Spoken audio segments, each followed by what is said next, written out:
Hi, I'm Rebecca. I'm a potty training consultant from Little Bunny Bear, and today I'm going to talk you through some of the worst advice you can get as a parent on solving potty training problems and what you might want to do instead. So one of the important things to remember is that if your child has a potty training problem, it's most likely going to be shown through a behaviour. So perhaps it's something like refusing to do what they need to, having a tantrum or a meltdown, hiding to wee or poo, insisting that they use a nappy, or saying that they don't need to go when they do and then suddenly having loads of accidents. Or maybe things were okay and now they're not okay, so you've got that kind of on-off thing. So most potty training problems are manifested as a behaviour, and this behaviour nearly always has an underlying problem. So the best way to solve it is to understand what that underlying problem is and address that.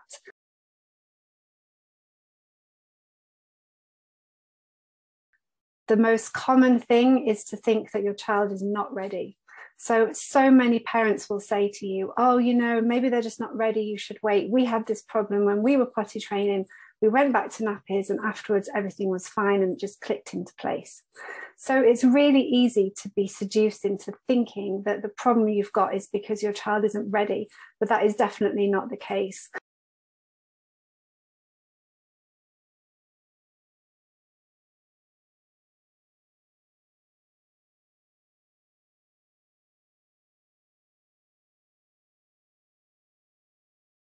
Readiness really is something that you can influence as a parent. So many times it seems like we're believing that readiness is something that's innate with that child and can only happen at a certain age or stage, and it's just going to magically appear that they're going to be somehow ready and they're going to show you that. But in fact, the truth is that you can influence readiness very much so. So you can start doing lots of things to help your child be more ready for potty training and to show an interest and engage in that. So if you're having a potty training problem, it's not that your child isn't ready, it's actually that they're not fully engaging in the process and they need a little bit of help to motivate them or to address whatever the barrier is for them that's actually stopping them from engaging in that process and stopping them from being ready. So again, it's about thinking about why is this happening, what's driving it, and how can we address that underneath.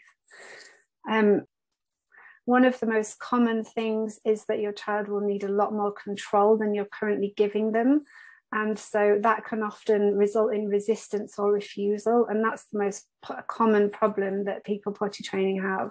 And so that's really, again, about seeing, okay, your child is asking for more control. How can you give them more control within this process and teach them that they have options and that they have choice, but also give them the responsibility for getting things right a little bit more, perhaps allow them some mistakes, and then show them what the consequences of those mistakes may be. For example, lots of wet trousers, we have to stop playing and get dressed, and we have to do that straight away. We have to go and clean up, and that means we have less time for play. So in a way, you give your child that more control to show them that they have that choice, but you use that as an opportunity to teach them as well. Again, you're trying to influence them to engage more with the process in the way that they need to.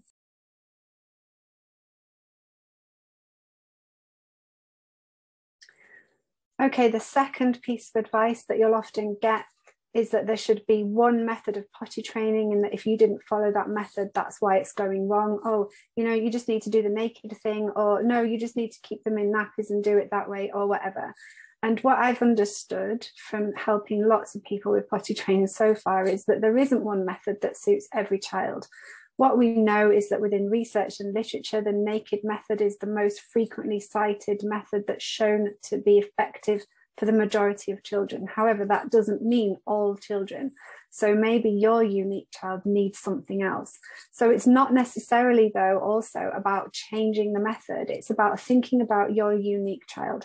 So instead of just taking a method off the shelf, or if you do that, think about how you can tailor that method to what your child needs so that they can accept it better. So some of the reason why one method doesn't work for all is obviously because all children are different. And some children, for example, as I said before, need a lot more control than others. And if that's the case, then when you try to impose a strict regime or structure around potty training, maybe they'll find that very difficult to accept. So it's about thinking more flexibly about how you might do this. One of the ways you can do that is to consider your child's natural temperament and understand your child's temperament so that you can see where the triggers might be for the things that they might be struggling with. We have in our advanced potty training course, we have loads of information about temperament and how you can understand it and then use that to inform your potty training process and also address any issues.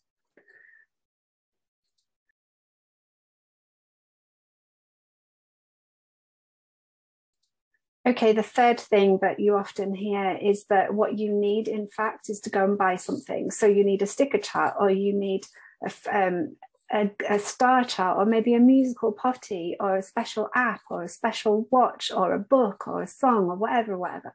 And there's so many people out there trying to sell you things as a way of making money, basically, and not because it's something that's really going to help. And the reason that these kind of things don't usually help is because they're completely superficial. So all of these things are external motivators, or they're something that your child will quickly grow tired of, and therefore it won't help in the long run. And if you think about it, they're so superficial that they're not really going to address the actual problem underneath this.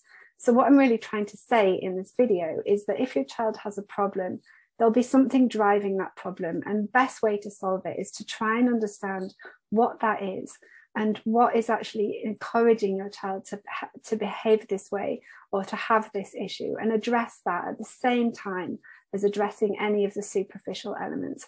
So think about the barriers your child is facing and how you can help to overcome them. And at the same time, think about what's causing those barriers in the first place. And that is really the best advice for solving potty training problems. Okay, thank you for watching.